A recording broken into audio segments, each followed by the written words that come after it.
Sometimes sheep get lost and the shepherd has to go and find them. Sometimes sheep get hurt and the shepherd has to mend their wounds. Sometimes sheep are weak and the shepherd has to carry them.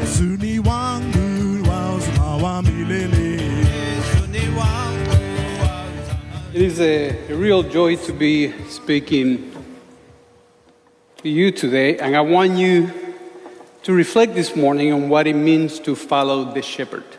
What it means to follow the shepherd. If you ask me where I'm from, I will have to tell you I come from a very colorful place. Yes, that's the neighborhood where I grew up. All the houses are painted in very bright colors. And in this neighborhood, there is a small plaza, a town square of sorts, dedicated to a person that had a significant impact in my life. Ada, that was her name. Ada was a very poor, humble, unassuming person who every Saturday morning would get up early in the morning and grab a very large bell and walked around that neighborhood and ring the bell. And the purpose for that was to gather all the children and the teenagers, line them up. She was like a drill sergeant. And she will take them out for catechesis. It was a sight to see. I must acknowledge that as a child, Ada was the most influential person shaping my spiritual life and helping me in my Christian walk. Ada's weekly routine, which she did for many, many decades, led me to a place where I could recognize who was the shepherd that I needed to follow. When we come to Psalm 23, a psalm of comfort, a psalm of confidence, we can see with certainty that David knew who is the shepherd that he followed. He knew it. In fact, the very first thing that he does is recognize who was the one doing the leading, and he proclaimed, "The Lord is my shepherd." He knew it. There was no doubt on that. For David, the shepherd was that God who led Israel out of Egypt into the Exodus and walked in front of them through the desert. See, for David, the shepherd was that God who saw him through the most difficult times in his life and was always present, always leading him. See, to David, that shepherd was the God whose faithfulness and mercy resulted in his total satisfaction, leading him to a point that he exclaimed, "I shall not want. I have no need that this shepherd cannot satisfy." None. See, David knew the shepherd he was following. He knew it. And this brings us to a very important question. How do we know who to follow? How do we know who to follow? And when we come to verses 2 and 3 of Psalm 23, we can find that David provides a job description for the shepherd. He gives us a very brief biography, and through that job description, we can come to know him and we can come to follow him. See, to David, the shepherd is the source of provision. It is the shepherd who makes David lie down in green pastures.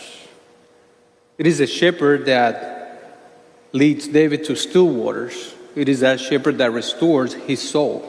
And in this shepherd, David finds sustainment, he finds nourishment, and he finds rest. I've been guilty in the past of thinking that what David meant when he says green pasture was that there was plenty of abundance, a field packed with tall green grass. And that's what sometimes we're led to believe. But in reality, what geography teaches us, and what I believe David might be saying, is that among the scarcity, right there in the dryness of the desert and his own inability to find sustainment, that shepherd knows exactly where to take him for nourishment. Moment by moment, day by day, hour by hour, one bite at a time, one sip of water at a time. This is not a picture of never-ending prosperity. This is a picture of trust and dependence on the part of the sheep. And this is a picture of continued provision from the shepherd. To David, the shepherd is the one guiding him to safety. I have never dealt with sheep. In that very colorful place, there was no grass. There was no place for sheep to grow or to roam. But I hear that they're not very smart. Led to their devices, they would never find food or water. They would get lost and they would be victims of the predators. Yet, they have a shepherd who shows them the right way to go, who leads them in path of righteousness. The shepherd guides them, selecting for them the safest path to follow, circling the mountain to get down into the valleys, instead of risking that the sheep will stumble as they try to come down the steep angles of the countryside. It is fascinating that at night the shepherd will actually walk in the center of the flock, and he will be speaking constantly so that by the sound of their voice they will just know where to go. They would follow him. So the shepherd guides them to safety. But to David, the shepherd is also a beacon of security. Sometimes sheep get lost and the shepherd has to go and find them. Sometimes sheep get hurt and the shepherd has to mend their wounds. Sometimes sheep are weak and the shepherd has to carry them. Why does he do that? Because this is the vocation of a shepherd. His reputation, his character, his honor, all is upheld because of his faithfulness and commitment in caring for the sheep. So he always protects them for his namesake. David's shepherd provides his provision, guides him to safety, and keeps him secure. Now, when we come to the passage, or to the pages of the New Testament, as Amy so beautifully presented today, we find a shepherd who perfectly matches the job description provided by the psalmist. We find a shepherd who is the gate, the door, because anyone who enters by him will be saved and will go in and out and find pastures. We find a shepherd who came so that his sheep can have life and have it abundantly.